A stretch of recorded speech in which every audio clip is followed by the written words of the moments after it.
오늘은 돈 15번째 시간 신용이라고 크레디트라고 하죠. 크레디트라는 그 단어 뜻은 우리가 신용으로도 쓰지만 또 계좌에 돈이 입금될 때도 크레디트라는 말을 씁니다. 그래서 이중적인 의미를 가지고 있어요. 로마서 말씀, 대표 말씀 한번 같이 읽어보도록 하겠습니다. 시작. 믿음이 없어 하나님의 약속을 의심하지 않고 믿음으로 견고하여져서 하나님께 영광을 돌리며 약속하신 그것을 또한 능히 이루실 줄을 확신하였으니 그러므로 그것이 그에게 의로 여겨졌느니라. 네, 제가 거기 괄호치고 영어를 소개한 것은 하나님이 의로 여기셨다 할 때 그 여겨졌다는 말이 크레디트라는 말을 쓰는 거예요. 그래서 하나님이 그것을 아브라함에게 신용으로 여겨주셨다. 그런 뜻이고요.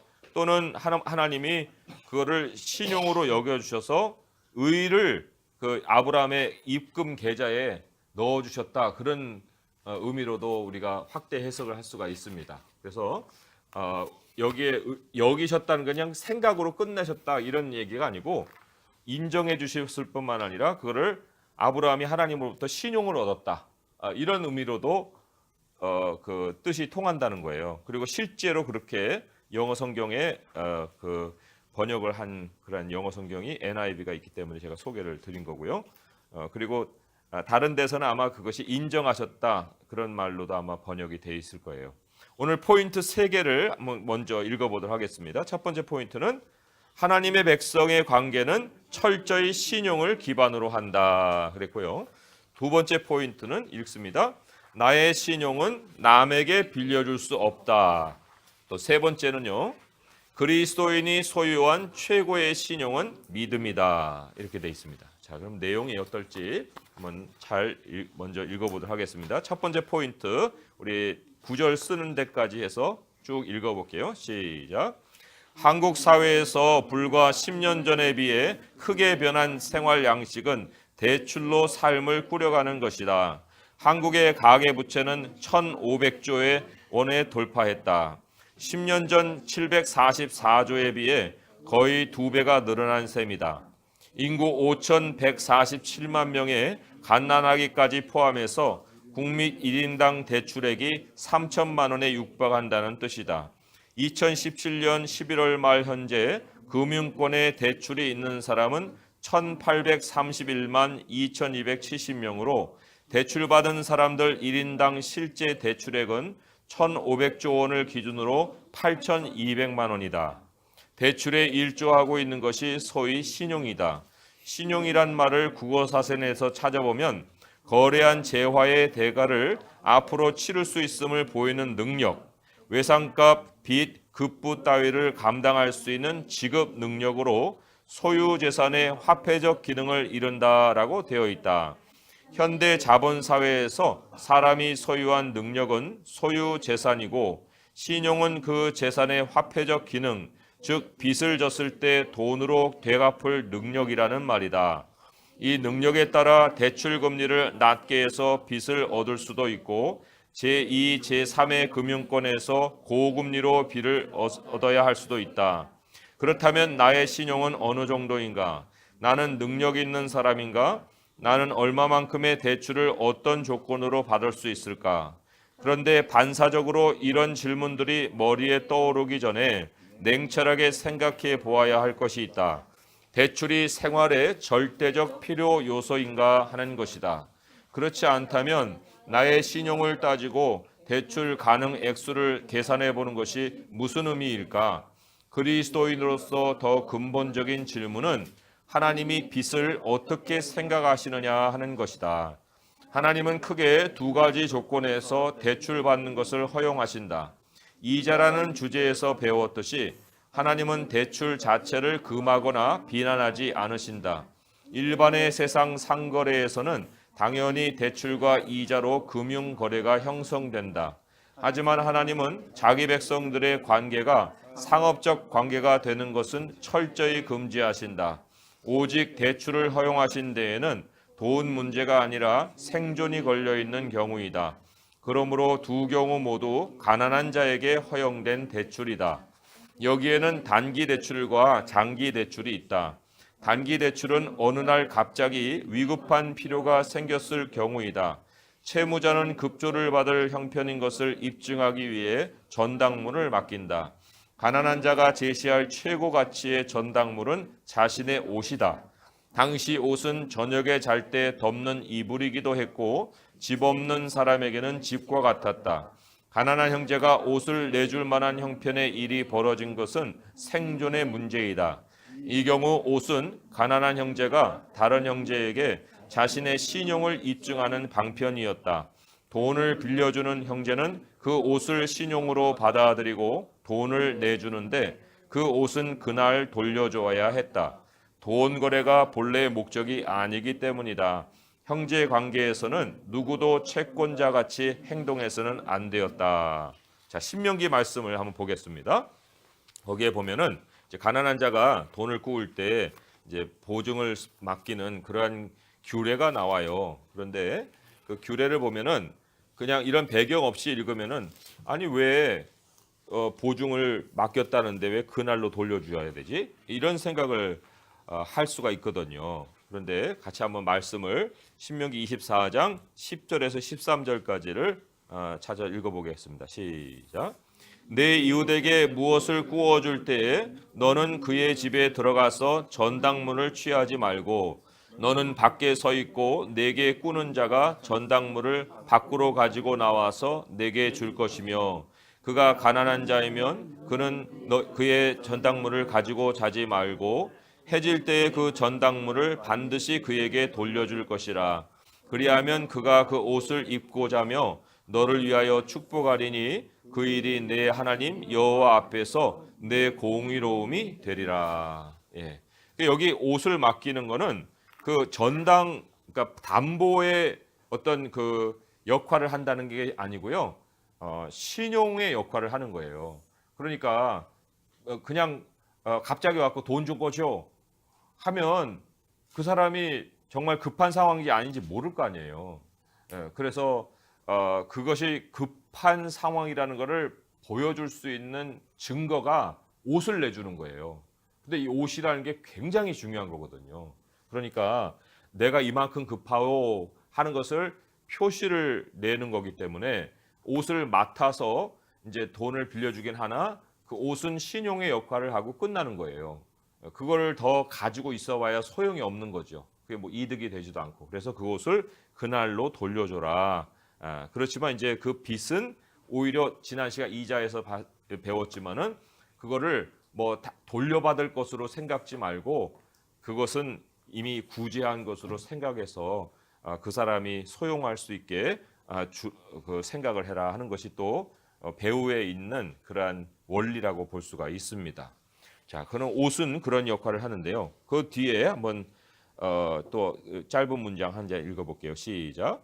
가난한 자의 전당물을 신용으로 받아들이기보다 자기 이익을 먼저 챙겨 돈을 빌려주는 대가로 가난한 자의 생명과도 같은 맷돌 윗짝을 들고 나와 빚 상환을 압박하면 가난한 자의 피를 흘리는 것과 같은 가증한 일로서 하나님이 그를 죽음의 형벌로 다스릴 이유가 된다. 형제 관계는 철저히 신용을 바탕으로 하고 돈 위에 세워져서는 안 되는 것이다.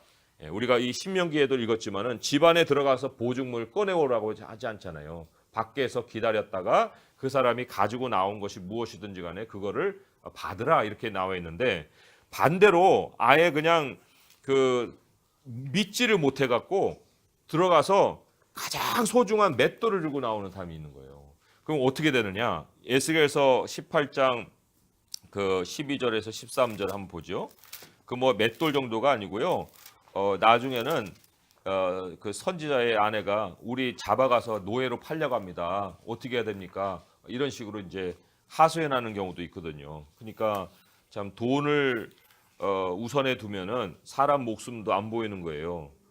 에스겔 18장 12절 13절 같이 한번 읽어볼게요. 시작. 가난하고 궁핍한 자를 학대하거나 강탈하거나 빚진 자의 저당물을 돌려주지 아니하거나 우상에게 눈을 들거나 가증한 일을 행하거나 별일을 위하여 구워주거나 이자를 받거나 할진대 그가 살겠느냐? 결코 살지 못하리니 이 모든 가증한 일을 행하였은즉 반드시 죽을지라. 자기의 피가 자기에게로 돌아가리라. 예, 여기 자기의 피가 자기에게로 돌아간다는 것은 그 사람이 흘린 피를 얘기하는 거예요.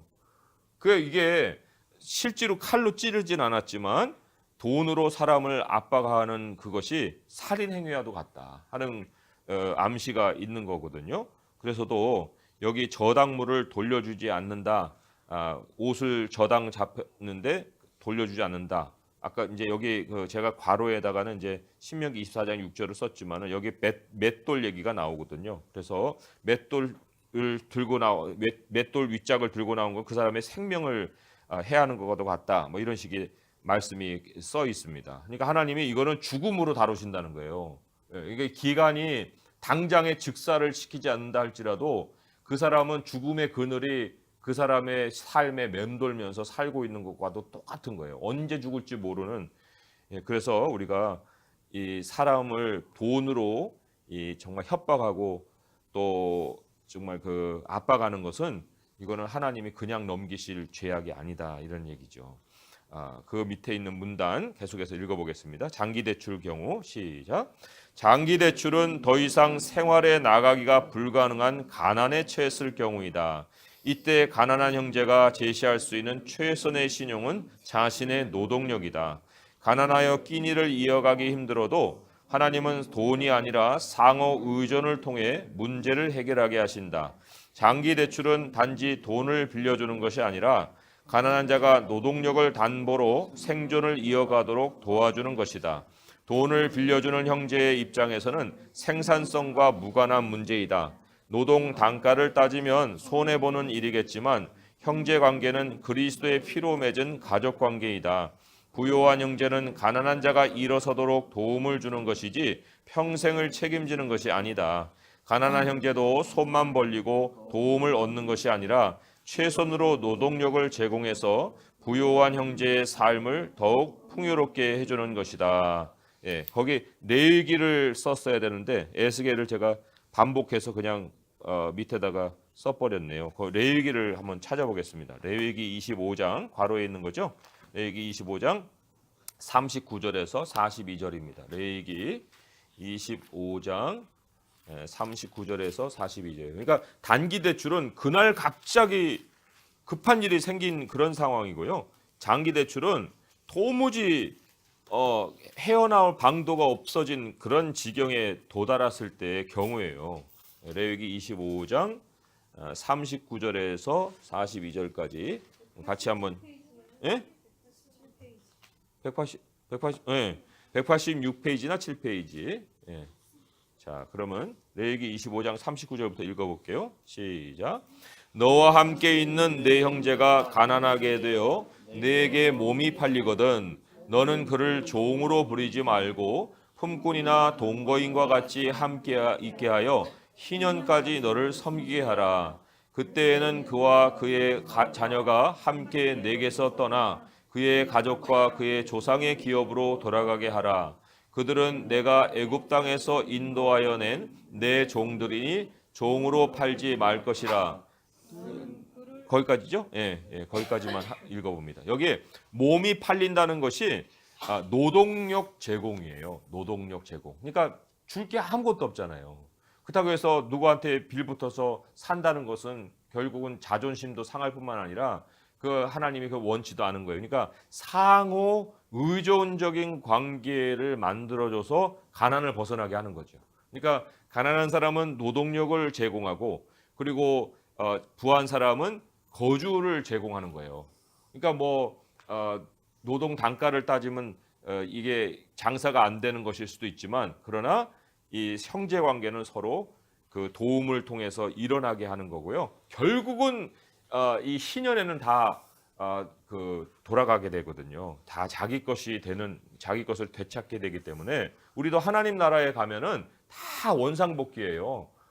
이 땅에서 부유하게 살아도 거기 가서는 부자로 천국에 들어가는 게 아니거든요. 그러니까 여기서 할 수 있는 것이 있고 거기에서 할 수 있는 것이 있는데 여기서 할 수 있는 것은 뭐냐면 내가 가진 것으로 다른 형제의 그 형편을 돕는 것이고, 또 어려운 형제는 자기가 할 수 있는 최선의 담보를 가지고 다른 형제에게 그만한 도움 받은 것에 대해서 가품이 있는 것, 그런 상호적인 것을 우리가 생각을 해볼 수가 있고요. 그리고 그러기 때문에 특별히 이제 믿는 자들이 이제 적용을 해본다고 할 때 교회 안에서도 그렇고 또 교회 밖에 회사에서도 그렇고 계산법에 있어서 자꾸만 단가를 따지면 안 된다는 거예요.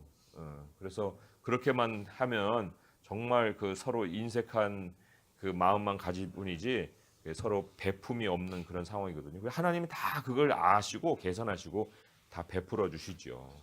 그래서 자 다음 페이지로 넘겨서요.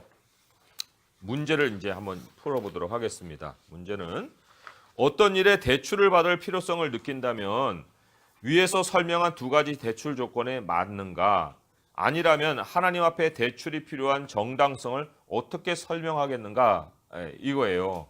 그러니까 그날 급조해야 될 상황의 대출도 아니고 또 내가 정말 가난에 처해서 헤어나올 수 없는 그런 경우도 아닌데 그런데 너 왜 대출을 받으려 하느냐? 라는 정당성을 어디서 찾을 거냐 그런 얘기죠.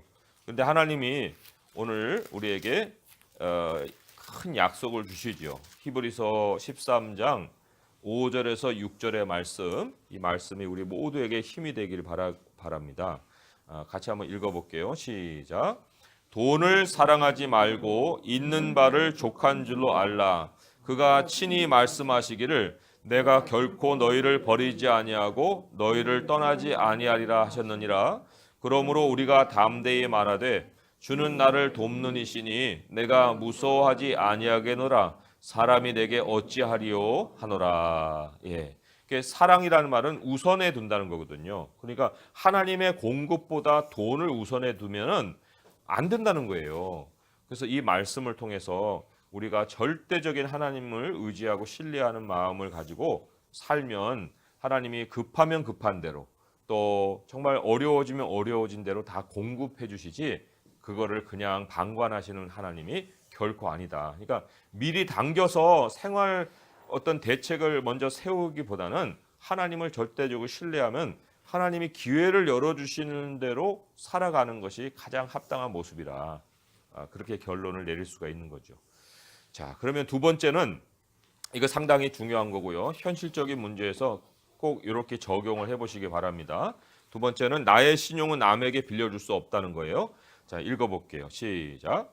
가난한 자가 자신의 신용을 입증할 표시로 전당물을 맡기는 것과는 대조적으로 가난하지 않은 자가 다른 사람을 대신하여 보증을 서주는 경우가 있는데 하나님은 이것을 철저히 막으신다. 신용은 철저히 자신만의 것이지 남에게 빌려줄 수 있는 것이 아니다. 남의 빚에 보증을 서주는 것은 사랑이 아니라 자기 자신에 대한 과신이다. 내 인생에 대한 신용평가는 하나님이 하시는 것이고 내가 스스로 이 정도 사람이라고 평가를 내려 다른 사람에게 대출해 줄 수 있는 것이 아니다. 내 인생의 통제력은 오직 하나님께 두어야 한다. 돈이 인생을 통제할 가능성을 근원에서 제거해야 한다. 지혜가 없어 보증을 섰다면 사느냐 죽느냐의 문제로 여기고 총각을 다투어 빠져나와야 한다. 잠언 6장 1절에서 5절의 말씀입니다. 그러니까 괜하게 형제한테 가갖고 보증 서달라는 그런 그 아쉬운 얘기 할 필요도 없고요. 그리고 그런 얘기를 할 때는 그것이 내가 할 수 있는 능력인 모양 다른 사람에게 그래요 그럼 내가 보증 서주죠 이렇게 할 이유도 없는 거예요. 왜? 성경이 그걸 막고 있기 때문에 그렇거든요. 잠언 6장 1절에서 5절까지 말씀 보겠습니다. 시작. 내 아들아 내가 만일 이웃을 위하여 담보하며 타인을 위하여 보증하였으면 내 입의 말로 내가 얽혔으며 내 입의 말로 인하여 잡히게 되었느니라. 내 아들아 내가 내 이웃의 손에 빠졌은즉 이같이 하라. 너는 곧 가서 겸손히 내 이웃에게 간구하여 스스로 구원하되 내 눈을 잠들게 하지 말며 눈꺼풀을 감기게 하지 말고 노루가 사냥꾼의 손에서 벗어나는 것 같이 새가 그물 치는 자의 손에서 벗어나는 것 같이 스스로 구원하라. 예, 이 얼마나 그 위급한 상황이겠습니까? 그러니까 그걸 몰랐으면은 잠잘 수 있겠지만 아는 이상 이게 잠이 안 오는 일이게 되는 거예요. 그러니까 그 가서 그러니까 나 보증해서 이제 뺍니다. 막 이렇게 신경질적으로 얘기하거나 권위적으로 얘기하면 그 빼주겠어요? 그러니까 가서 비를 하는 거예요. 형제요, 다 정말 어렵게 됐네. 내 정말 보증을 서줬지만 내가 이제는 더 이상 그런 형편이 아닐 것 같은데 정말 다른 사람 없나? 내가 다른 방도를 생각해보고 나는 좀 보증해서 좀 나와야겠네. 이렇게 아주 그냥 가서 애걸복걸 해서라도 빠져 나오라는 거예요. 하나님의 말씀이. 예. 자, 그러면 계속 읽어봅니다. 시작. 사람들은 최고의 신용 점수를 가진 것을 매우 뿌듯하게 생각한다. 자기가 저금리로 넉넉히 대출을 받을 수 있는 능력자라는 것을 자랑스럽게 여긴다. 하지만 빚이 얼마나 무서운 현실인지를 모르면 그럴 수 있다. 성경은 대출받은 빚을 상환하지 못할 경우 삶이 어떻게 망가질 수 있는지를 무섭게 경고한다. 누구라도 삶이 마냥 탄탄대로가 아니라는 것은 인정하지만 많은 사람들은 자기만은 예외여서 위기와 환란이 닥쳐도 소위 세상이 능력으로 인정해준 자신의 신용에 아무 영향이 없을 것이라고 생각하고 빚에 빚을 더하고 남을 위한답시고 빚 보증까지 선다. 교만은 패망의 선봉이다. 남에게 자신의 신용을 담보로 보증을 서준 사람은 자신의 가치를 돈으로 환산한 것이다. 빚 보증을 해준 사람이 돈이 떨어지고 상환 능력을 잃는 순간 보증을 서준 사람도 인간 취급을 당하지 못하고 공중에 날아간 돈 가치만큼 헐값 취급을 당하게 되어 있다. 잠언 22장 26절에서 27절입니다. 잠언 22장 26절에서 27절의 말씀 같이 한번 읽어볼게요. 시작. 너는 사람과 더불어 손을 잡지 말며 남의 빚에 보증을 서지 말라. 만일 갚을 것이 내게 없으면 내 누운 침상도 빼앗길 것이라. 내가 어찌 그리 하겠느냐. 그러니까 여기에 침상을 뺏긴다는 것은 길거리 길바닥에 내 던져진다는 거예요. 누구도 세상에서 돈 때문에 돈이 얽혀 있는데 거기에 자비 베풀 사람이 없다는 거죠. 이렇게 살벌하고 정말 그 냉혹한 현실이 있는데 하나님이 그것에 대해서 미리 경고하셨는데 그것도 그냥 무시해버리고 해버리면 내가 그 냉혹한 현실 속에 내던져지는 거는 우리 책임이에요. 우리 책임. 그러니까 이 보증은 사랑도 아니고 아무것도 아니거든요. 그리고 참 옛날에는 그런 얘기도 있잖아요. 뭐 집사님들, 장로님들 집 다 잡혀가지고 교회 세웠다고. 근데 절대로 그거는 간증거리가 아니에요. 그게 무슨 헌신으로 생각하고서 교회가 그렇게 세워졌다는 거를 이 설명하는 사람이 있는데 한 번만 더 생각하면요, 그거는 진짜 거기에 하나님이 은혜를 베풀어서 이 사람들의 삶을 지켜준 것이지 그거로 인해서 교회가 세워진 것을 자랑할 일이 아니거든요. 그거는 아예 그 내부적으로 그렇게 얘기하고 감출 일이지 누구에게 그거를 모델로 세울 겁니까? 그러면 그게 그렇게 됐으면 오늘날에도 성도들 집 전세금 뭐 보증금 다 잡혀가지고 교회를 오늘날도 그런 식으로 세워야겠어요?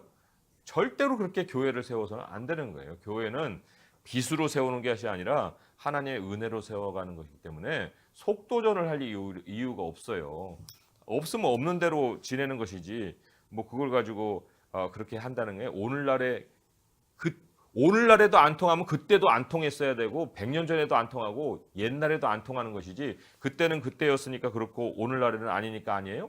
그런 게 아니라고요. 그러니까 절대로 교회를 세워가는 것은 이 물질로 세워가는 것이 아니기 때문에 그것을 헌신으로 둔갑을 시켜가지고 성도들을 괜하게 그 미련한 방법으로 이끌어가는 것은 그거는 합당한 것이 아니다. 몰랐으면 하나님이 빠져나오라 했듯이 그때도 아마 몰라서 그랬을 텐데 아는 이상은 이제 더 이상 그런 일을 해서는 안 된다는 얘기죠.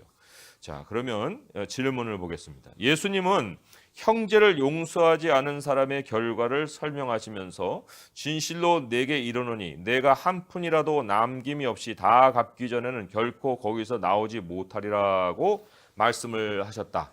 돈과 관련해서 생각할 때 나는 어떤 면에서 자유인인가 했는데, 이게 지금 예수님이 비유로 빚 만약에 상환을 못할 경우에 이 지경을 당한다는 거예요. 옥에 들어가 가지고 한 푼도 다 갚기 전에 옥에서 못 나오는 이 냉혹한 현실이 있다. 그런데 그러고도 빚을 얻을 수 있겠느냐, 그런 얘기를 지금 이제 비유로 다른 얘기를 하면서 용서를 안 했을 때문에 이거를 비유한 건데, 왜냐, 이게 현실이니까 예수님이 이런 비유를 하신 거죠. 그랬을 때 돈과 관련해서 나는 자유하냐?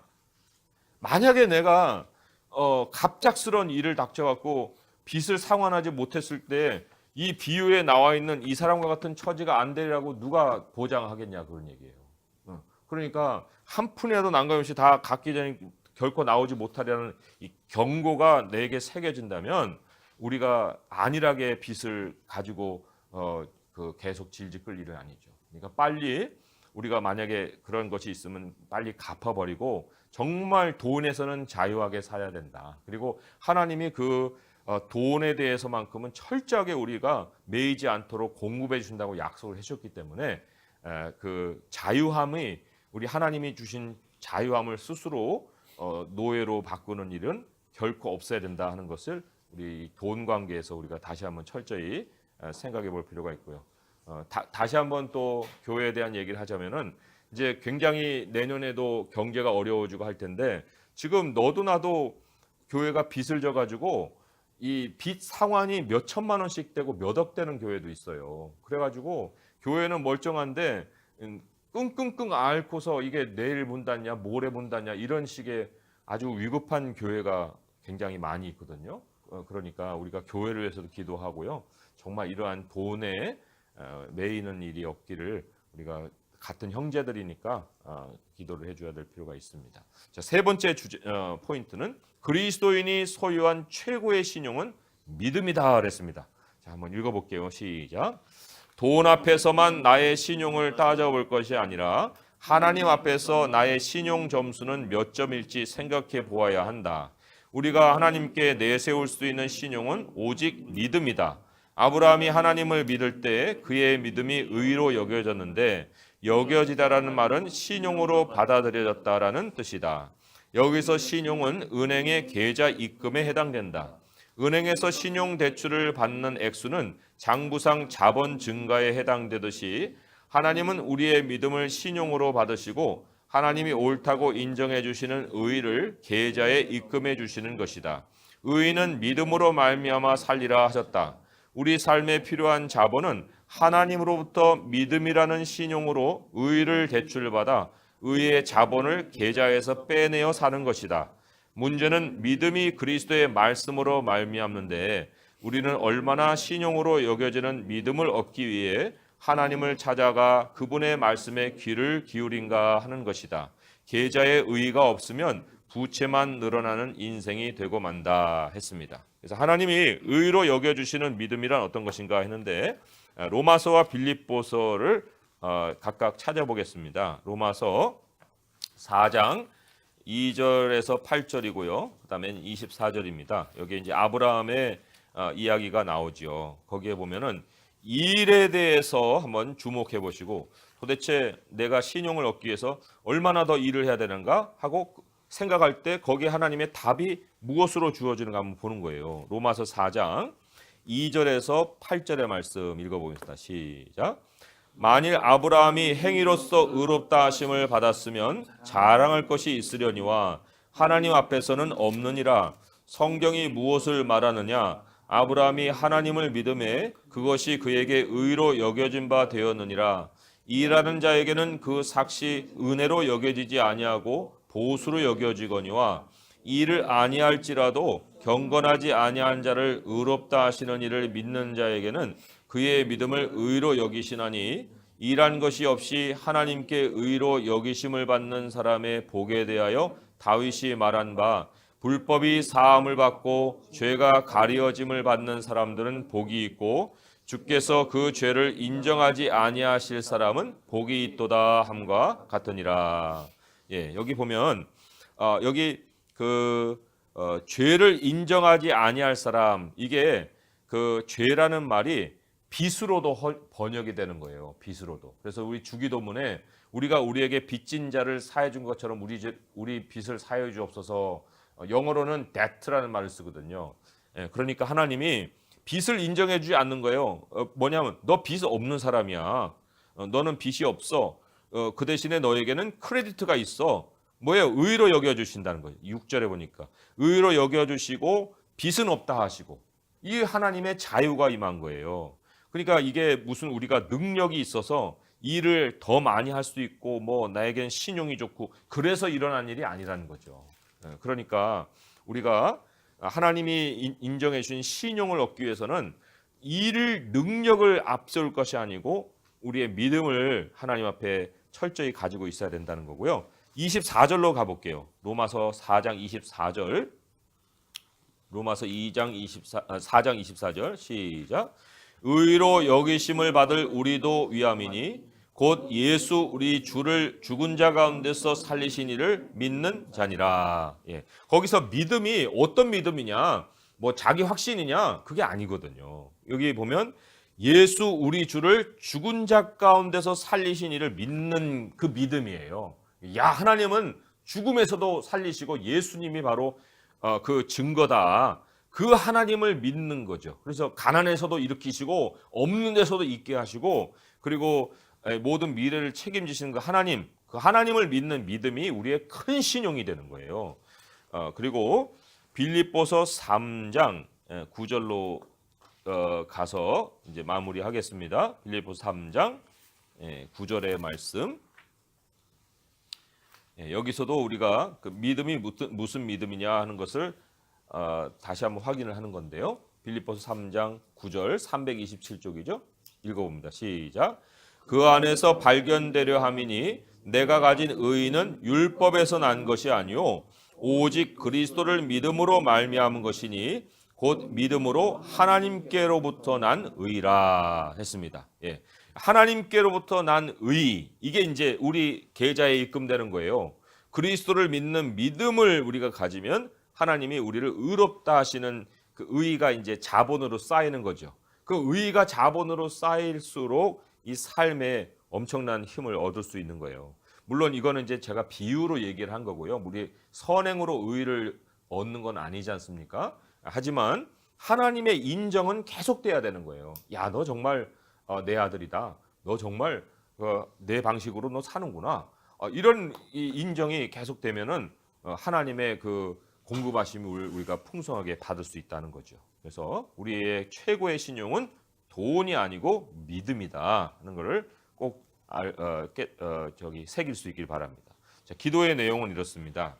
사랑의 하나님 아버지, 우리가 일한 것이 없는데 우리가 아버지께 진 빚을 빚으로 인정하지 않으시고 우리에게 믿음을 주셔서 신용까지 회복해 주신 하나님께 감사합니다. 이제는 오직 믿음으로 말미암아 아버지께 옳다 인정함을 얻는 것으로 살게 하시고 세상이 쫓는 빚의 덫에 빠지지 않도록 도와주시옵소서. 예수님의 이름으로 기도드립니다. 아멘. 우리 한 목소리로 우리 주님께 이제 먼저 기도합니다. 하나님, 내가 하나님으로부터 빚 탕감을 받았습니다. 그런데 또 빚을 쫓아갈 수가 없습니다. 하나님, 빚을 낼 노력이면 오히려 하나님께 더 기도하게 하소서. 하나님을 우리가 끝까지 공급자로 여기고 살고자 합니다. 하나님, 오늘 이 순간 정말 현대 사회를 사는 저희들의 생각 속에 이 대출에 대한 개념이 정말 필요한 것으로 자리 잡지 않게 해주시고 우리 주님이 가장 필요한 우리의 필요 조건이 되게 하소서 하는 기도를 우리 주님께 드리겠습니다. 하나님 아버지, 감사합니다. 저희들이 알게 모르게 세상에 많이 젖어 살다 보니 아버지의 공급하심을 100% 의지하지 아니하고 미리 정말 삶을 세우고 난 다음 우리 아버지 은혜를 구할 때가 많습니다.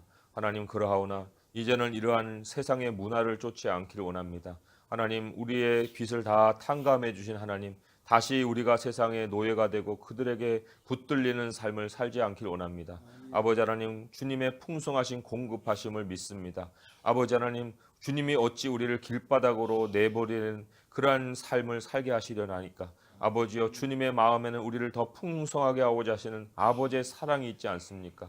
주님의 사랑을 우리가 의지하지 않아서 우리 스스로 옷도 사고 집도 사고 정말 여러 가지 생활의 필요도 먼저 사놓고 아버지 앞에 정말 청구서를 내미는 이러한 정말 부끄러운 일들을 아버지 저지르고 있습니다. 주님, 다시는 우리가 그러한 생각에 빠지지 않게 하시고 아버지 하나님, 우리들의 과거에 해결하지 못한 많은 빚들을 주님 이 시간을 빌어서 주께서 해결하여 주시옵소서. 다시금 자유를 팔아 노예가 되는 일 없게 하시고 아버지 하나님, 오히려 우리가 이 자유를 사수하는 일에 우리의 생명을 걸게 하여 주옵소서. 아버지, 보증을 서달라는 그러한 참 조급하고 또 다급한 형제들의 사정도 우리가 알고는 있습니다. 그러나 하나님, 우리가 오히려 해줄 수 있는 것이 우리가 할 수 있는 만큼의 도움을 주는 것이고, 그 형제가 스스로 자기의 정말 하나님 앞에 은혜를 구해야 되는 것이고, 아버지 정말 이것이 사랑의 문제가 아닌 것을 우리가 알게 하시고, 하나님 정말 우리가 돈 위에서 어떠한 관계도 세우지 않게 하시고, 주여 신용이 믿음에 있게 하시고 정말 하나님 나눔에 있게 하시고, 그래서 교회를 세워가는 일들도 정말 믿음 위에 우리가 세워갈 수 있도록 하여 주옵소서. 아버지 하나님, 정말 오늘 배운 말씀을 새겨서 앞으로도 정말 주님을 우선에 두고 하나님을 평생의 공급자로 모시며 살아갈 수 있도록 하여 주시옵소서. 예수님의 이름으로 감사하며 기도합니다. 아멘.